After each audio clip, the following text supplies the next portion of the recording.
Hey, what's up? I'm H.E.R. and this is Unfiltered. I think music right now is something that we really need, that we've been needing for the past year is substance. You know, songs that feel good but really say something meaningful and make and reflect the way that we feel and the things that we want and the things that we need. More than what we want, and I think music is taking that turn. So these songs of this summer is very intentional. I think that's what it is. It's intentional and it feels good. The last year has been crazy. I mean, of course, in the beginning, the uncertainty was very hard. It was very hard and very frustrating. And everything just stopped. You know, my whole year was pretty much planned out, and that all came to a stop. But thankfully, you know, not too long after everything shut down, I was able to stay connected and still perform. You know, even though it was just in my living room with me and my guitar, I was able to do lives. I did my Girls with Guitar series and created a platform where I could jam out with other girls, but also for new artists to be seen and girls who play guitar to, you know, show people like we're out here, you know, we're rare, but we're out here. And that was just so cool. So I really can't complain. And I created I Can't Breathe in the summertime, and then it won Song of the Year. So, you know, there was a lot of pain and anxiety, and it turned into a lot of blessings, and it turned into life lessons, you know, and holding the people that I love even closer and telling them I love them every single day. And a lot of those lessons and a lot of creativity was found in the pandemic. So I can't complain. I'm really blessed. As soon as they called, you know, the nominations, I was like, oh wow, I'm sitting next to Billie Eilish and Post Malone, Beyonce, and, you know, I think Dua Lipa. It was just a lot of dope artists that are killing it, you know, and killing it mainstream, killing it. And I didn't think it was gonna be me. I really didn't. I didn't think it was gonna be me. And when Trevor Noah was like, I can't breathe, I was like, oh my gosh, what? I was freaking out. I was like, no way he called my song. So that was really special and unexpected, and yeah, I can't believe it. Song of the Year, it's huge.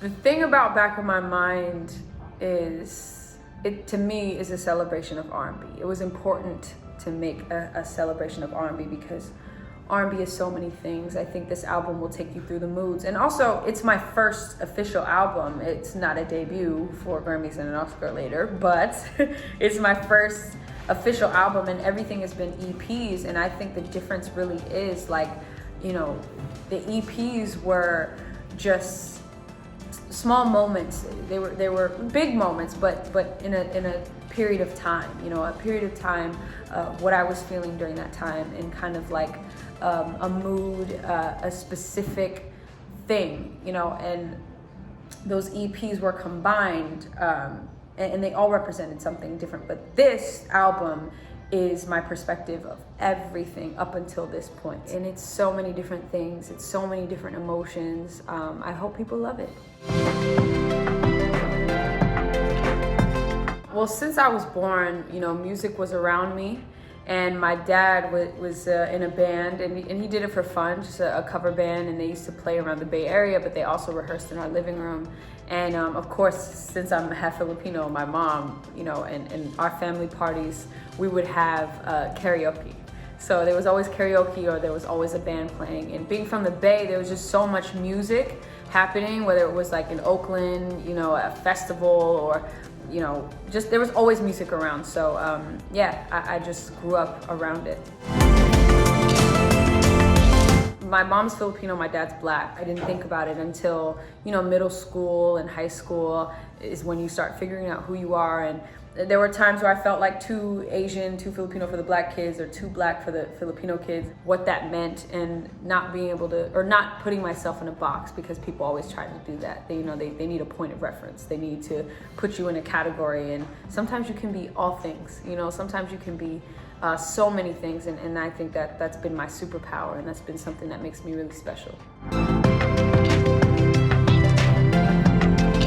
I just had so much good around me, so much good energy, and so many people that told me the truth, you know, about my talent, about the possibility, the potential of who I could become in my career, you know, and just that I was destined for something greater. On my first tour, people were like, you know, certain people were like, don't, you know, bring the guitar out. Don't play guitar because kids aren't gonna get it. And I'm like, okay, well, now it's cool to play instruments. You know, what if I compromise myself? You know, we might not be where we are right now. You know, I might not be where I am right now. I definitely wouldn't be. Oh, there's tons. Honestly, Rihanna's been one of them lately. I love Riri and the makeup looks that she does. They always match because like she just gets it. I don't know. And like, I don't know. We have like similar skin tones. So like when a lip looks good on her, I'm like, oh, I think I could rock that. Sometimes I want to be a rock star. Sometimes I want to look like Lenny Kravitz. Another person I'm really influenced by is Prince. My Oscar look was his Oscar look when he won. And yeah, I wanted to pay homage to him, but yeah, all his looks, like, I'm like, oh my gosh, the female version of that, like, what does, and sometimes he's wearing the female version of it already, so I love to pull from Prince. I think, you know, for the most part, like, glasses that make, you know, I don't know, that complement my face it's usually a certain shape, but it also depends on how my hair looks. But you know, I design these because I really like the big glasses. They just like make my eyes, I feel like, look bigger. I don't know, but yeah, glasses are fun. I think you just gotta rock them. Like some people, they like get glasses and they're like, I'm not really confident in glasses, but they look really good. So sometimes you just gotta take a chance and wear them out and rock them and see the reaction. Sometimes as a woman, we have pressures of what a woman looks like, what it means to be sexy, and that sometimes in order to be sexy, you have to have your clothes off. And to me, that's not the case. You know, I think you can be sexy either way. And yeah, I'm all about the aura of it and not necessarily what it looks like or you know, how sexual you are, but maybe how sensual it is and how it makes you feel, and not what it looks like. And I think, you know, your definition of what it means to be a woman or how it means to dress is up to you, and nobody else can take that away from you or define it or put it in a box.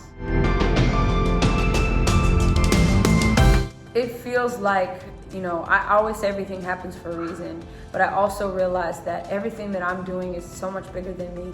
It's so much bigger than, you know, accolades, which, you know, being recognized is so important and being acknowledged is so important. But I realize that these songs and the recognition, it means that I have literally been placed at this time, at this moment for a reason, you know, to represent the Filipino community, the Asian community, to represent the Black community, to write songs that reflect how we feel, that really reflect how I feel. And it just turns out, you know, it just so happens that it is a reflection of how other people feel. And you don't realize that when you create art, you just do it because you love it.